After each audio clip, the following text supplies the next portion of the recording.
نحمده ونصلي على رسوله الكريم اما بعد.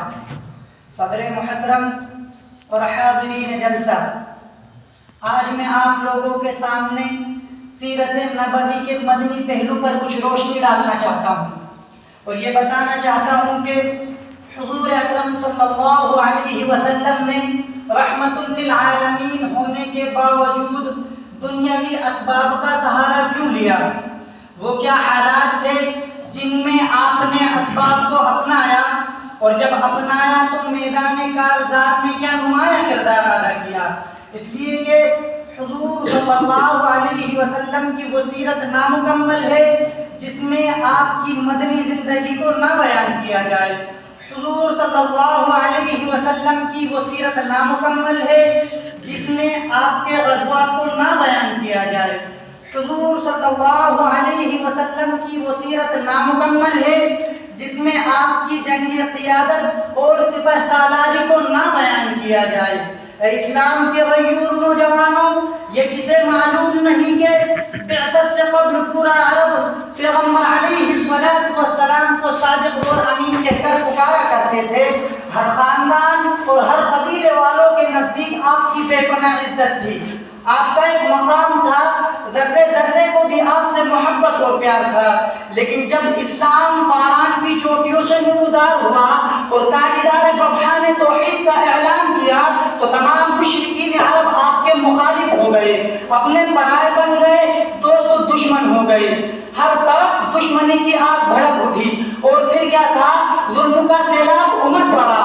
آپ کو اور آپ کی رسالت کے اقرار کرنے والوں کو طرح طرح کی اذیتیں دی جانے لگی، صحابہ پر ظلم و ستم کے پہاڑ توڑے جانے لگے اور مصیبت و بربریت کا اور تیز دھند طوفان اٹھا کے انسانیت کانپ اٹھتی تھی۔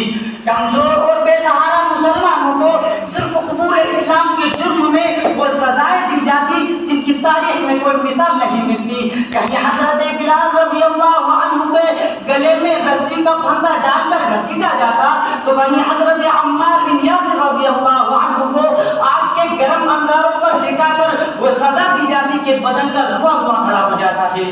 اس حالت میں حضرت صلی اللہ علیہ وسلم جب حضرت عمار پر گزر کرتے تو بے چین ہو جاتے تھے اور فرماتے یا نار کونی بردا و سلاما علی عمار کما کنت علی ابراہیم، اے آگ عمار پر سلامتی کے ساتھ ٹھنڈی ہو جا جس طرح حضرت ابراہیم علیہ السلام پر ٹھنڈی ہوئی تھی۔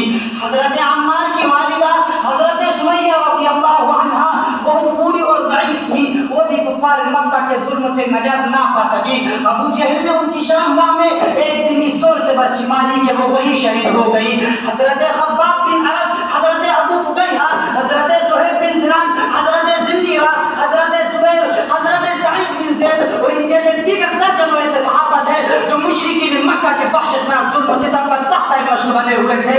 جس قدر اسلام پھیلتا جاتا تھا اور مسلمانوں کی تعداد بڑھتی جاتی تھی، اسی قدر کفار مکہ کا غیظ و غضب زیادہ ہوتا جاتا تھا، یہاں تک کہ مکہ کی سرزمین مسلمانوں پر تنگ کر دی گئی، اللہ کا نام لینا بھی دشوار کر دیا گیا۔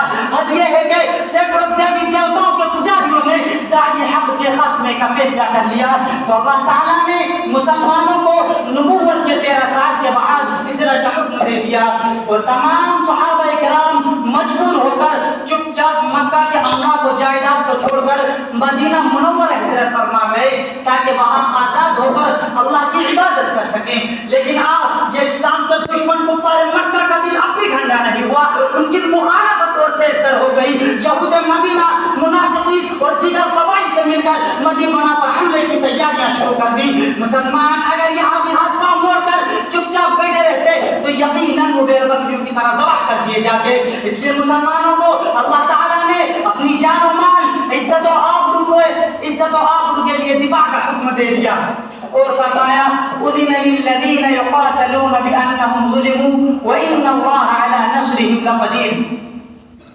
عزیز دوستو، اس میں کوئی شبہ نہیں ہے کہ اسلام امن و امان کا پیغام لے کر آیا ہے۔ اسلام اپنے ماننے والوں کو صلح و آشتی کا سبب بناتا ہے۔ اسلام اپنے متبعین کو محبت و الفت، اخوت و بھائی چارگی کا درس دیتا ہے۔ اسلام اپنے پیروکاروں کو اخلاق عالیہ، عفو و کرم کی تعلیم دیتا ہے۔ چونکہ اسلام